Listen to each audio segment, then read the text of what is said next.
एक गोत्र में विवाह हो जाए तो इसका कोई प्रायश्चित है क्या? अब तो ये वैज्ञानिक ने भी सिद्ध कर दिया भैया, अध्यात्म की बात हो, चलो तुम लोग वहां पहुंच गए, तो वैज्ञानिकों ने भी सिद्ध कर दिया।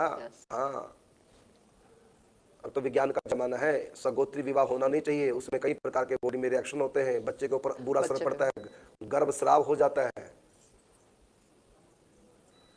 इसलिए हमारी जो परंपरा है को सोच करके जय ऋषि मुनियों की बनाई है, वैज्ञानिक परंपरा हमारी है।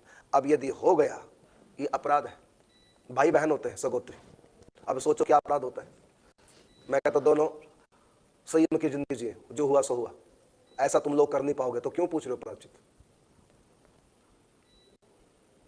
जहर खा लिया, अभी मरा नहीं, मरते मरते कहा मारा मुझको बचा लो, मैं क्या प्रायश्चित करूं? मैं कहा अपना हो तो रहा है, ये प्रायश्चित हो रहा है जहर खाने का।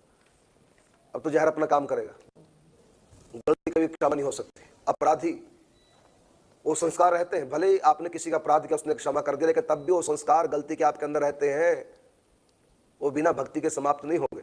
लेकिन आप तो जो बार बार प्रेम का संबंध करेंगे और हर बार बहन के साथ प्रेम का संबंध करने का दोष लगता रहेगा, इतना तक लिखा है शास्त्र में। सगोत्री विवाह होना नहीं चाहिए। और फिर दूसरी बात है, बच्चों के ऊपर इतना बुरा सोच होगा, वर्ण संकर संतान कहलाएगी, नास्तिक हो जाएगी, परंपरा बदल जाएगी, राक्षसपना संतान में आ जाएगा, इतना बुरा होता है।